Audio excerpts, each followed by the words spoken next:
All right, welcome in everybody to WarEagleTV.com. Doug Holton and our baseball analyst Randy Hanscom, former college baseball pitcher and an Auburn grad.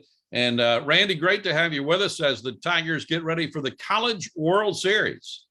Thank you, Doug. It's a pleasure to be here, and what an exciting time of the year, especially for us Auburn fans. It really is. Auburn coming off a big win at the regional at home, and then they go out to Oregon State and take care of business and heading to the College World Series. I guess you couldn't ask for much more. They're really, as everybody points to at this time of year, they're hot at the right time of year. It's exactly right. You know, all the pieces have come together. A lot of new faces around the program. Everyone kind of melded together. It was a difficult season, long season. The SEC West obviously showing its teeth and how strong and competitive the league is. Came together at the right time, went to Oregon, faced a very talented team and a tough environment on the road, a long way from home, prevailed, and onward and upward to Omaha. That's right. It's a quick turnaround also for the Auburn Tigers. They got back in town Tuesday night, and they left around lunchtime on Wednesday, and Coach Thompson talked about that. Let's listen in. We'll come back and talk a little bit more in just a minute.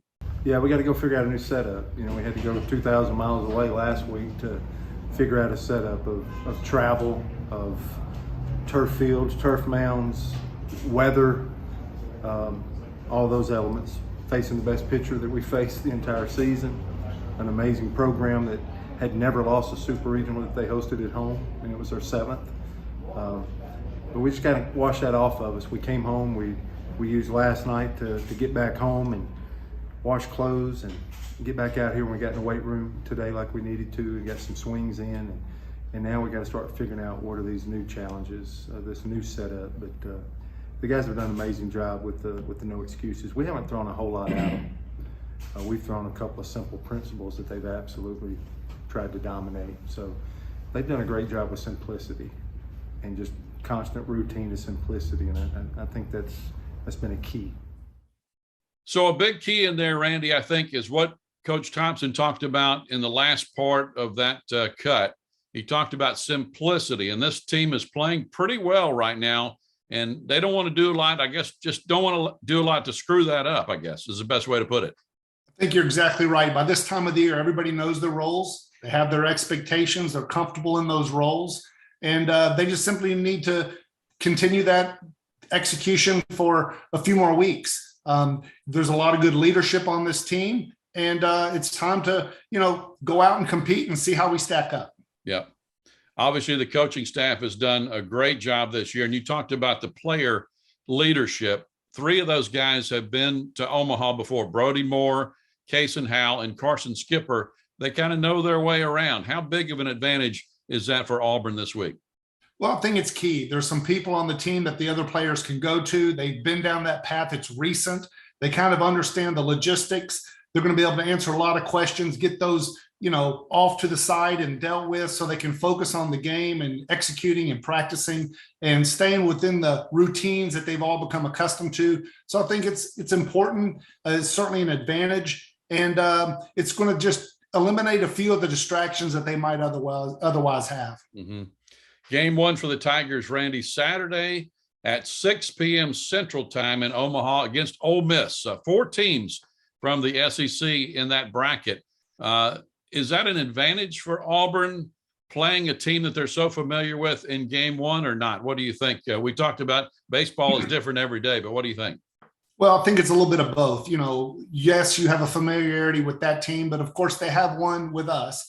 They played us very tough during the season. The series didn't go well for the Tigers. It was a long time ago in the terms of baseball. A lot has changed since then.